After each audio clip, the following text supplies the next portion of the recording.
छत्रपती संभाजीनगर जिल्ह्यात विद्यार्थ्यांमध्ये वाचनाची आवड निर्माण व्हावी आणि त्यांच्या विचार विश्वाला नवी दिशा मिळावी यासाठी जिल्हा प्रशासनानं एक महत्त्वाचा उपक्रम हाती घेतलाय।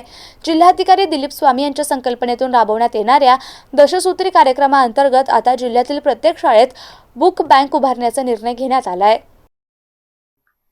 वाचाल तर वाचाल या अभियानाला प्रत्यक्ष स्वरूप देण्यासाठी शाळांमध्ये पुस्तकाचं कपाट असणे अनिवार्य करण्यात आले असून त्यामध्ये विविध विषयांवरील दर्जेदार पुस्तके उपलब्ध करून देण्यात येणार आहेत। या माध्यमातून विद्यार्थ्यांमध्ये वाचन संस्कृती वाढावी, त्यांची बौद्धिक जिज्ञासा वाढावी आणि त्यांच्या व्यक्तिमत्व विकासाला चालना मिळावी हा या उपक्रमामागचा उद्देश आहे। जिल्हा प्रशासनाच्या या पुढाकारामुळे जिल्ह्यातील विद्यार्थ्यांना शाळेतच विविध पुस्तकांचा खजिना उपलब्ध होणार असून वाचनाच्या माध्यमातून एक सशक्त आणि विचारशील नवी पिढी घडण्यास मदत होणार असल्याचे जिल्हाधिकारी दिलीप स्वामी यांनी सांगितले।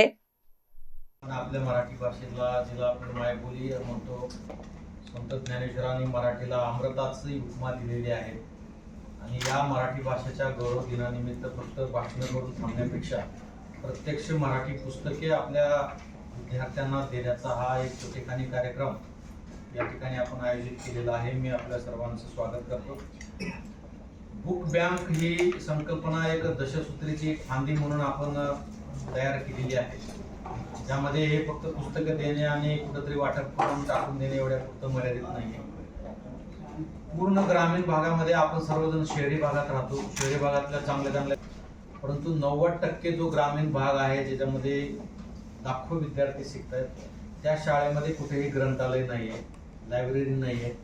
अपवादात्मक काही संस्थेमध्ये आहेत, ज्या प्रायव्हेट संस्था आहेत। जिल्हा परिषदेचे काही बोटावर मोजण्याच्या शाळेमध्ये मुख्याध्यापक शिक्षक जिथे इंटरेस्टेड आहेत त्यांनी 5-25 पुस्तकं लावून ठेवलेली आहेत, परंतु ओव्हरऑल सगळ्या शाळेमध्ये पुस्तक असणं आणि फक्त पुस्तकाचं कपाट हे शो कपाट न होता किंवा फक्त लोकांना दाखवण्यापुरतं न राहता विद्यार्थी, पालक आणि शिक्षक या तिघांमध्ये वाचनाची गोडी निर्माण करण्यासाठी ही बुक बँक संकल्पना आपण तयार केली।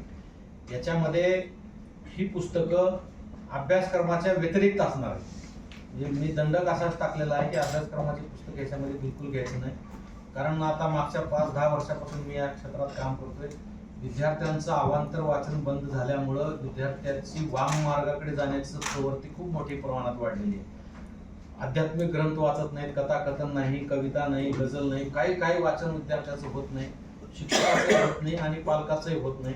आणि त्यामुळं आपल्या जिल्ह्यामध्ये अशा कितीतरी घटना घडलेल्या आहेत की त्या केवळ फक्त वाचन नसल्यामुळे झालेल्या। मागच्या 2 वर्षामध्ये ज्या गुन्हेगारी घटना शहरामध्ये झाल्या, त्या गुन्हेगारी घटनेमधल्या मुलांना पोलिसांनी चौकशीसाठी ताब्यात घेतल्यानंतर 1 मिनिटात त्यांनी सांगितलं की आम्ही टीव्हीवरचं सिरियल बघून हे गुन्हा केलेला आहे।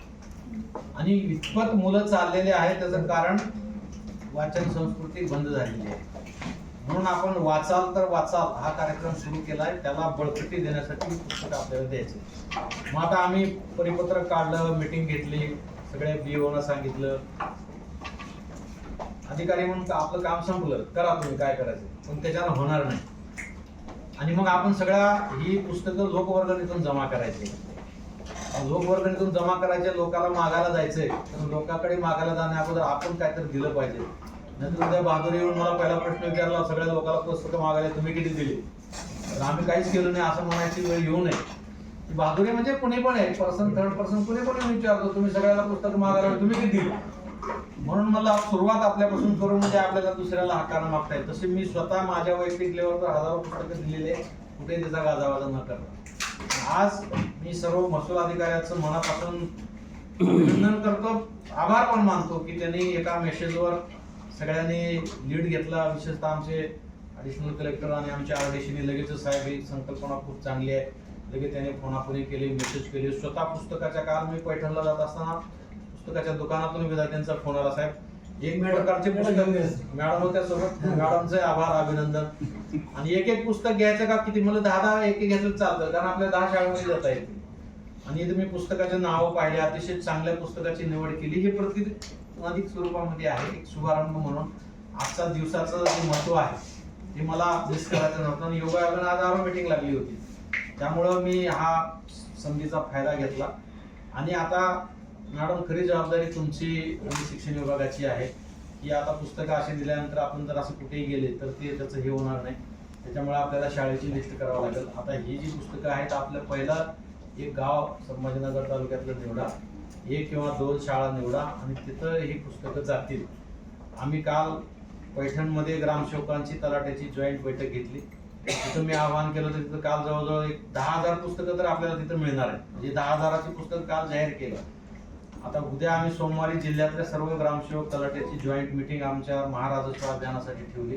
त्याच्यामध्ये पण मी सांगतोय आणि BDOना आम्ही सांगतोय की ग्रामपंचायत फंडातून प्रत्येक शाळेला एक कपाट द्या, जेणेकरून ही पुस्तकं व्यवस्थित राहतील.